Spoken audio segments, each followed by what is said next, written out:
ಪ್ರಿಯರೇ, ದಿನದ ಬದುಕಿಗೊಂದು ಕ್ರಿಸ್ತನ ಈ ದನಿ ನಮ್ಮೆಲ್ಲರಿಗೂ ಪ್ರೇರಣೆಯಾಗಲಿ. ಪೂಜಾ ವಿಧಿಯ ಪಾಸ್ಕ ಕಾಲದ 5ನೆಯ ವಾರ, ಮೇ 4, 2024 ಶನಿವಾರ. ಸಂತ ಯೋವಾನನು ಬರೆದ ಪವಿತ್ರ ಶುಭ ಸಂದೇಶದಿಂದ ವಾಚನ. 15ನೆಯ ಅಧ್ಯಾಯ 18ರಿಂದ 21ರವರೆಗಿನ ವಚನಗಳು. ಆ ಕಾಲದಲ್ಲಿ ಯೇಸು ತಮ್ಮ ಶಿಷ್ಯರಿಗೆ ಹೀಗೆಂದರು: ಲೋಕವು ನಿಮ್ಮನ್ನು ದ್ವೇಷಿಸಿದರೆ ನನ್ನ ಮೇಲೆ ಅದಕ್ಕೆ ಮೊದಲೇ ದ್ವೇಷವಿತ್ತೆಂಬುದನ್ನು ನೆನಪಿನಲ್ಲಿಡಿ. ನೀವು ಲೋಕದ ಕಡೆಯವರಾಗಿದ್ದರೆ ಲೋಕವು ನಿಮ್ಮನ್ನು ತನ್ನವರೆಂದು ಮಮತೆಯಿಂದ ಕಾಣುತ್ತಿತ್ತು. ನೀವಾದರೋ ಲೋಕದ ಕಡೆಗೆ ಸೇರಿದವರಲ್ಲ.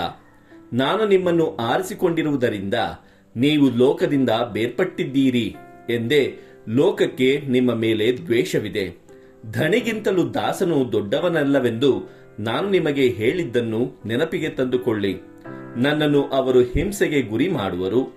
ನನ್ನ ಬೋಧನೆಯ ಮಾತನ್ನು ಅವರು ಅನುಸರಿಸಿ ನಡೆದರೆ ನಿಮ್ಮ ಬೋಧನೆಯ ಮಾತನ್ನು ಅನುಸರಿಸಿ ನಡೆಯುವರು. ನೀವು ನನ್ನವರಾದುದರಿಂದ ಅವರು ನಿಮ್ಮನ್ನು ಹೀಗೆ ಕಾಣುವರು, ಏಕೆಂದರೆ ನನ್ನನ್ನು ಕಳುಹಿಸಿದಾತನನ್ನು ಅವರು ಅರಿಯರು. ಪ್ರಭುವಿನ ಶುಭ ಸಂದೇಶ. ಕ್ರಿಸ್ತರೇ ನಿಮಗೆ ಸ್ತುತಿ ಸಲ್ಲಲಿ. ಚಿಂತನೆ: ನಾವು ಯಾರ ಕಡೆಗೆ ಸೇರಿದ್ದೇವೆ? ಪ್ರಭು ಯೇಸು ಕ್ರಿಸ್ತರಲ್ಲಿ ಆತ್ಮೀಯರೇ, ಇಂದಿನ ವಾಚನಗಳು ನಾವು ಯಾರ ಕಡೆಗೆ ಸೇರಿದ್ದೇವೆ, ಈ ಭೂಲೋಕಕ್ಕೋ ಅಥವಾ ದೇವರ ಸ್ವರ್ಗಲೋಕಕ್ಕೋ ಎಂಬುದನ್ನು ನಮಗೆ ಮನವರಿಕೆ ಮಾಡಿಕೊಡುತ್ತವೆ. ಈ ಭೂಲೋಕವು ಭಯಾನಕ ಪಾಪ ಕೃತ್ಯಗಳಿಂದ ತಲ್ಲೀನವಾಗಿ ಸತ್ಯ, ನ್ಯಾಯ, ಪ್ರೀತಿ, ಶಾಂತಿ ಮತ್ತು ಸಹೋದರತ್ವವನ್ನು ತೊರೆದಿದೆ.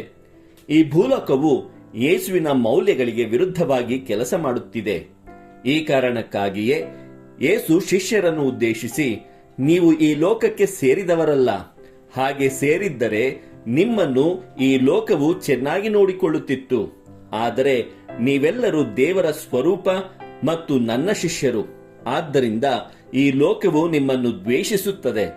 ಇದಲ್ಲದೆ ನನ್ನನ್ನು ಹಿಂಸಿಸಿದಂತೆ ನಿಮ್ಮನ್ನು ಸಹ ಈ ಲೋಕವು ಕಷ್ಟ ಕೋಟಲೆಗಳಿಗೆ ಮತ್ತು ಹಿಂಸೆಗಳಿಗೆ ಸಿಲುಕಿಸುವುದು ಎಂಬುದಾಗಿ ಇಂದಿನ ಶುಭ ಸಂದೇಶದಲ್ಲಿ ನಮಗೆ ತಿಳಿಸುತ್ತಾರೆ.